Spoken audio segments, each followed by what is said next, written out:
Hello everyone, कैसे हैं आप सब। एक बार पुनः सी कोचिंग क्लासेस पर स्वागत है। उम्मीद करता हूं आप सब अच्छे होंगे, मस्त होंगे, बेहतर होंगे, आपकी पढ़ाई बेहतर चल रही होगी। बच्चों, आज यहां पर हम देखेंगे कई छोटे छोटे क्वेश्चन जो कि बोर्ड एग्जाम के लिए काफ़ी महत्वपूर्ण है। इसके पहले भी हमने आपको वीडियोस लेक्चर प्रोवाइड किया है, तो प्लीज़ आप चैनल पर पहली बार आए, चैनल को सब्सक्राइब कर लें।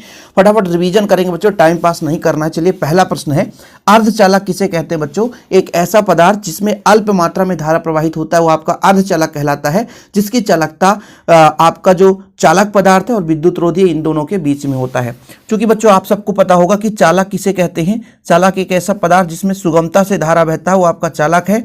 और आपका कुचालक पदार्थ होता है जिसे हम विद्युत रोधी के नाम से जानते हैं, इसमें धारा बिल्कुल प्रवाहित नहीं होता है।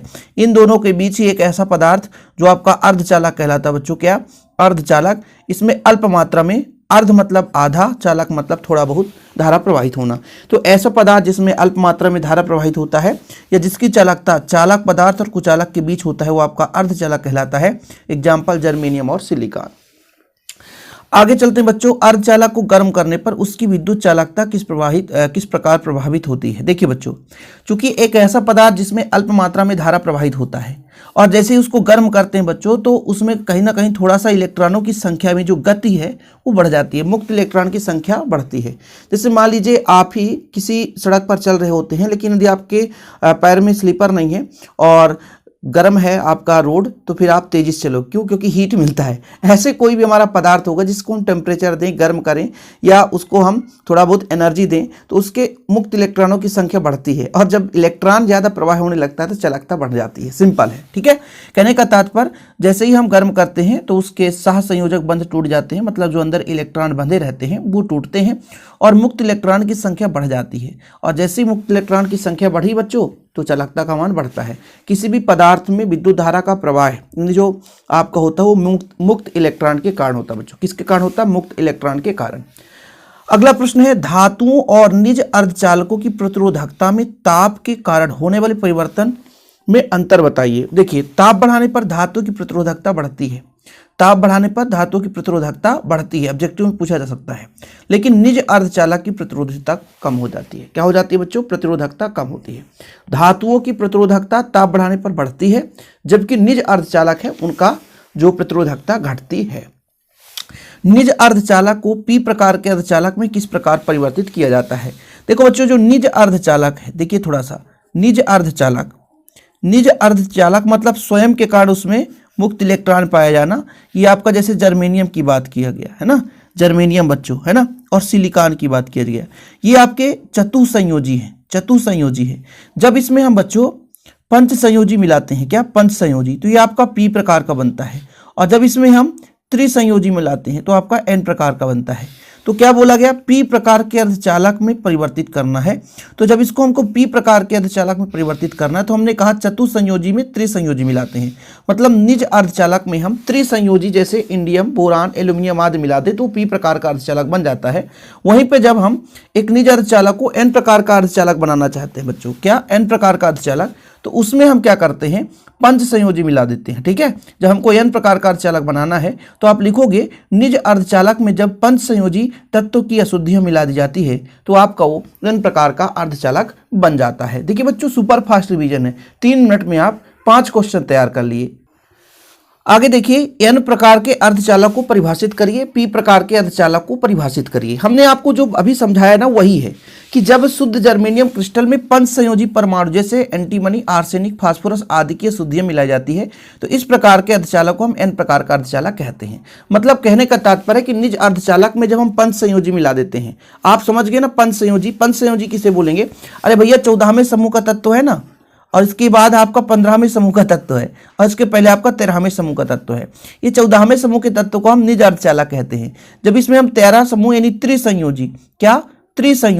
त्रिसंयोजी मिलाएंगे तो आपका ये बनेगा आपका पी प्रकार का। और जब बच्चों इसमें हम पंच संयोजी मिला देंगे, क्या? पंच संयोजी मिला देंगे, है ना, मतलब इस एलिमेंट्स के जो हमारे जो एक ग्रुप है इसका एलिमेंट्स मिलाएंगे तो आपका पंच संयोजी, इसमें एन प्रकार का अर्धचालक बनता है। तो जब शुद्ध जर्मेनियम क्रिस्टल में पंच संयोजी परमाणु जैसे एंटीमनी, आर्सेनिक, फास्फोरस आदि की अशुद्धियां मिलाई जाती है तो इस प्रकार के अर्धचालक को हम एन प्रकार का अर्धचालक कहते हैं। लेकिन वहीं पे जब पी प्रकार की बात करते हैं बच्चों, तो जब शुद्ध जर्मेनियम क्रिस्टल में त्रिसंयोजी परमाणु जैसे बोरान है, इंडियम है, एल्यूमिनियम आदि की अशुद्धियां मिलाई जाती है तो आपका पी प्रकार का अर्धचालक बनता है। मतलब जब हमारा जो शुद्ध अर्धचालक है यानी निज अर्धचालक है उसमें हम त्रिसंयोजी मिलाते हैं तो हमारा पी प्रकार का अर्धचालक बनता है, और जब उसमें पंच संयोजी मिलाया जाता है तो आपका एन प्रकार का अर्धचालक बनता है। देखो बच्चों, पी प्रकार के अर्धचालक में और एन प्रकार के अर्धचालक में बहुसंख्यक आवेश क्या होता है, फिर से आपको समझना है। जैसे मैं यहाँ पे कहा कि चतुसंयोजी है, चतुसंयोजी मतलब एक यहाँ पर, एक यहाँ पर, एक यहाँ पर, एक यहाँ पर बंध बनाने की क्षमता है। जब बच्चों आपका त्रिसंयोजी आया, 3 इलेक्ट्रॉन आया तो इसको भरा, इसको भरा, इसको भरा, एक खाली रह गया तो होल बन गया। क्या बन गया? होल। मतलब जब चतुसंयोजी में त्रिसंयोजी मिलाया, फिर समझना, चतुसंयोजी में त्रिसंयोजी मिलाया तो होल बना बच्चों। क्या बना? होल।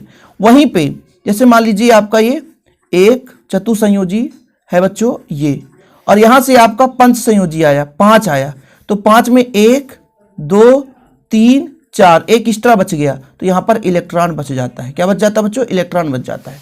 समझने की कोशिश करिए, ठीक है। तो हमने कहा कि जब पी प्रकार के अर्धचालक में बहुसंख्यक आवेश क्या बचता है? होल। क्योंकि बच्चों त्रिसंयोजी जाता है 4 से बंध बनाने के लिए, लेकिन 3 ही बंध बनाता है, एक खाली रह जाता है, इसलिए होल। और जब एन प्रकार की बात करते हैं, जो पंच संयोजी आया तो पंच संयोजी में 5 इलेक्ट्रॉन आता है, लेकिन चतुसंयोजी में 4 ही ग्रहण करने की क्षमता होती है तो 1 इलेक्ट्रॉन अधिकता हो जाती है, तो उसे हम बोल देते हैं बच्चों एक प्रकार से क्या कि एन प्रकार में इलेक्ट्रॉन की अधिकता होती है। आगे देखिए, निज और बाह्य अर्धचालक से आप क्या समझते हैं? निज अर्धचालक का मतलब स्वयं से, शुद्ध अर्धचालक। किसी को हम वहां पे मिलाकर नहीं बनाए हैं, केवल और केवल निजी है ना, खुद के मुक्त इलेक्ट्रॉन के कारण उसमें जब चालकता होती है तो बिल्कुल शुद्ध अर्धचालक को हम निज अर्धचालक कहते हैं। जैसे 14वें समूह के तत्वों को जर्मेनियम, सिलिकॉन, ये निज अर्धचालक है। इलेक्ट्रॉन घनत्व और होल घनत्व इसमें समान रहता बच्चों, बिल्कुल तैयार कर लेना। देखिए, बाह्य अर्धचालक की बात करते हैं तो शुद्ध अर्धचालक में पंच संयोजी या त्रिसंयोजी अशुद्धियां मिला दिया जाए। यदि बाह्य अर्धचालक में, देखो बच्चों, बाह्य अर्धचालक में शुद्ध जर्मेनियम, शुद्ध अर्धचालक में पंच संयोजी या त्रिसंयोजी मिलाने पर जो अर्धचालक बनता है उसे हम बाह्य अर्धचालक कहते हैं। इसमें होल घनत्व या इलेक्ट्रॉन घनत्व समान नहीं होता है।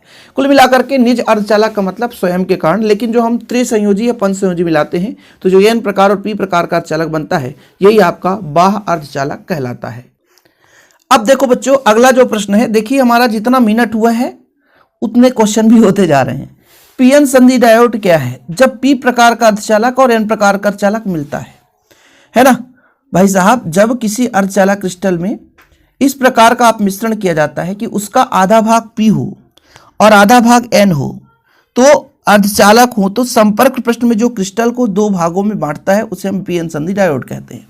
बिल्कुल बिल्कुल बहुत सरल है कि जब पी प्रकार का अर्धचालक और एन प्रकार का अर्धचालक आपस में मिलता है, जहां पे मिलता है उस संपर्क पृष्ठ को, है ना, उस संपर्क पृष्ठ को हम पीएन संधि कहते हैं। क्या बोलते हैं बच्चों? पीएन संधि। पीएन संधि की परिभाषा पूछा गया ना, डायोड नहीं, पीएन संधि की बात करते हैं। पीएन संधि का मतलब होता है कि जहां पे पी प्रकार, जैसे मान लीजिए हम जब 2 अर्धचालक मिलाते हैं, एक पी प्रकार का अर्धचालक और एक एन प्रकार का अर्धचालक, जब दोनों को मिलाते हैं तो एक पृष्ठ बनता है ना, उसी पृष्ठ को वो हम संधि कहते हैं। क्या बोलते हैं? संधि। और पूरा युक्ति जो है आपका पीएन संधि डायोड कहला जाता है। अब इसको थोड़ा सा डायग्राम बनाऊंगा बच्चों, तो डायग्राम थोड़ा सा लंबा चौड़ा बनेगा, इसलिए अभी थोड़ा आप समझ लो कि मान लीजिए हमारा इधर पी प्रकार का अर्धचालक है, इधर हमारा एन प्रकार का अर्धचालक है, ठीक है। और यहाँ पे जो बीच में जुड़ गए हैं, जैसे ये पी प्रकार का अर्धचालक, यहाँ पे एन प्रकार, यहाँ पे जो आपका जुड़ गया तो ये संधि कहलाता है बच्चों। क्या? संधि। ये क्या कहलाता है? संधि। और संधि बच्चों ये है, और इसी पूरी युक्ति को हम पीएन संधि डायोड कहते हैं। आगे देखिए, ट्रांसफार्मर तथा प्रवर्धक में क्या अंतर है? ट्रांसफार्मर प्रत्यावर्ती वोल्टेज को परिवर्तित कर देता है किंतु शक्ति में कोई परिवर्तन नहीं करता, जबकि प्रवर्धक जो होता है बच्चों वोल्टेज की शक्ति को बढ़ाता है। प्रवर्धक का अर्थ है कि बढ़ाना, ठीक है। ट्रांसफार्मर केवल क्या करता है? परिवर्तित करता है अधिक वोल्टेज से कम वोल्टेज की ओर, या कम वोल्टेज से अधिक वोल्टेज, लेकिन ये जो शक्ति यानी पावर को बढ़ाता है वो आपको प्रवर्धक होता है। डोपिंग क्रिया किसे कहते हैं? बहुत ही सिंपल है बच्चों, जो अभी तक आप पढ़ रहे थे कि निज अर्धचालक में हम कोई अशुद्धियां मिलाते हैं, तो कुल मिलाकर के अर्धचालक में क्रिस्टल को मिलाना ही आपका डोपिंग कहलाता है, ठीक है। चालकता बढ़ाने के लिए, जैसे हमने कहा पी प्रकार या अर्ध प्रकार का जो आपका चालक बना बच्चों, ये क्या है? ये आपका है डोपिंग की क्रिया ही है। कि शुद्ध अर्धचालक क्रिस्टल में विशेष विधि से अशुद्धियां मिलाने की क्रिया को हम डोपिंग कहते हैं। अर्धचालक की चालकता बढ़ाने पर डोपिंग आवश्यक होता है। चालकता यदि बढ़ाएंगे, डोपिंग कराएंगे, उसमें हमारा जो पी प्रकार या एन प्रकार का अर्धचालक बनता है। अगला जो हमारा छोटा छोटा प्रश्न है, काफी महत्वपूर्ण है। अनावृत आवेश, अपक्षय परत या प्राचीर विभव। अनावृत आवेश किसे कहते हैं, थोड़ा सा देखिए। संधि के पास होल एवं इलेक्ट्रॉनों के विसरण के कारण एन क्षेत्र में गतिशील धनावेशी दाता आयनों की तथा पी क्षेत्र में गतिशील ऋणावेशित ग्राही आयनों की अधिकता हो जाती है। इस गतिहीन आयनों को ही हम उदासीन नहीं हो पाते अनावृत आवेश कहते हैं। मतलब जो कुल मिलाकर संधि पर हमारे आवेश होते हैं बच्चों, वही आपके अनावृत आवेश कहलाते हैं। अब इसको थोड़ा सा डायग्राम बनाकर समझाता हूं बच्चों। इधर हमारा पी है, पी में क्या होता है, होल होता है। क्या होता है, होल होता है, ठीक है। और इसमें आपका इलेक्ट्रॉन होता है, ये तो सबको पता है। क्या होता है, इलेक्ट्रॉन। क्या होता है, इलेक्ट्रॉन। अब देखिए, जब ये पी और एन मिलते हैं बच्चों, तो जब यहाँ पे मिल जाएंगे तो इसमें होल और इलेक्ट्रॉन समाप्त हो जाएगा।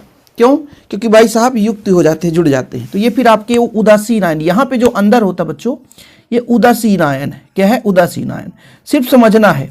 और यही जो बीच का परत है, यही कहलाता है अपक्षय परत।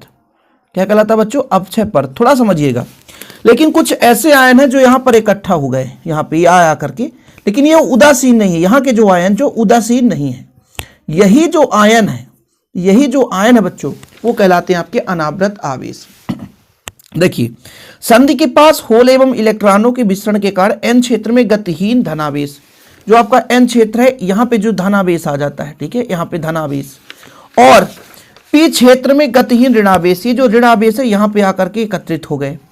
अब कुछ आवेश यहाँ पर आकर के क्या हो गए, जुड़ गए। तो ये तो संधि में चले गए और संधि में होकर के वो आपके अनावेशित हो गए। लेकिन कुछ ऐसे भी आयन हो गए, कुछ ऐसे भी आयन हैं जो गतिहीन आयनों को, जो उदासीन नहीं हो पाए, वो अनावृत आवेश कहलाया। मतलब संधि के पास होल और इलेक्ट्रॉन जाने की होड़ लगी रहती है। इधर से होल चलता है, इधर से इलेक्ट्रॉन चलता है। यहां पर जो आकर के उदासीन हो गया, वो तो चलो ठीक है, उदासीन आयन हो गया। लेकिन कुछ ऐसे आयन जो इसके संधि के पास में ही जमे रहते हैं, वो गतिहीन है, मतलब वहां पे गति नहीं हो रही है, उन पर आवेश बना हुआ, उदासीन नहीं हो पाए हैं, वो आपके अनावृत आवेश कहलाते हैं। अपक्षय परत आपने समझ लिया कि जब पी प्रकार और एन प्रकार के अर्धचालक को जोड़कर, ये हमारा पी प्रकार का अर्धचालक, ये एन प्रकार का अर्धचालक है, इन दोनों को जोड़कर एक पीएन संधि बनाया, तो बीच में एक परत बन जाता है जो आवेश एक दूसरे को निरस्त कर देते हैं, है ना। पी क्षेत्र में, यानी कुछ होल पी क्षेत्र से एन क्षेत्र की ओर और कुछ इलेक्ट्रॉन एन क्षेत्र से पी क्षेत्र की ओर विकसित होते हैं और एक दूसरे के आयन को निरस्त कर देते हैं। समझो, जब पी प्रकार और एन प्रकार के अर्धचालक को जोड़कर पीएन संधि डायोड बनाया जाता है, तो संधि पर कुछ होल पी क्षेत्र से एन क्षेत्र की ओर और कुछ इलेक्ट्रॉन एन क्षेत्र से पी क्षेत्र की ओर विस्तृत होते हैं, ठीक है। और एक दूसरे को क्या कर देते हैं बच्चों, निरस्त कर देते हैं, और निरस्त करने के फलस्वरूप समाप्त कर देते हैं। इस प्रकार संधि के दोनों ओर एक पतली परत बन जाती है, जिसकी कोटि 10⁻³ सेंटीमीटर से भी कम होती है, जिसमें ना तो इलेक्ट्रॉन होते हैं ना तो होल होते हैं, मतलब एक दूसरे को नष्ट कर देते हैं। इस परत को ही हम अपक्षय परत कहते हैं, जैसा कि हमने यहाँ पे बताया था आपको, ठीक है, ये चीज। इसके बाद अब अगला आता है बच्चों प्राचीर विभव, ठीक है, ये थोड़ा सा लंबा है। संधि पर होलों और इलेक्ट्रॉनों के विसरण के कारण पी क्षेत्र के ऋणात्मक यानी होल की कमी और एन क्षेत्र के धनात्मक यानी इलेक्ट्रॉन की कमी हो जाता है। फलस्वरूप दोनों क्षेत्रों के मध्य एक विद्युत क्षेत्र उत्पन्न हो जाता है और यह क्षेत्र इस प्रकार का होता है, मानो कि एक काल्पनिक बैटरी का ऋण सिरा पी क्षेत्र से तथा धन सिरा एन क्षेत्र से जुड़ा हो। पी क्षेत्र और एन क्षेत्र के मध्य स्थापित विद्युत क्षेत्र के कारण उत्पन्न जो विभवांतर है, उसी को हम प्राचीर विभव कहते हैं। कितना बढ़िया सिंपल है।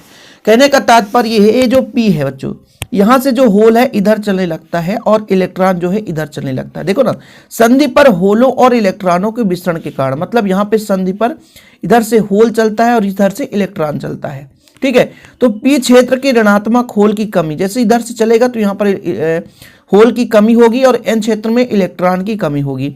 फलस्वरूप दोनों क्षेत्रों के मध्य विद्युत क्षेत्र उत्पन्न हो जाता है यहाँ पे, ठीक है। पी और एन के बीच विद्युत क्षेत्र उत्पन्न होता है और ऐसा लगता है कि ये बैटरी के कहीं ना कहीं सिरे से जुड़ा हुआ है।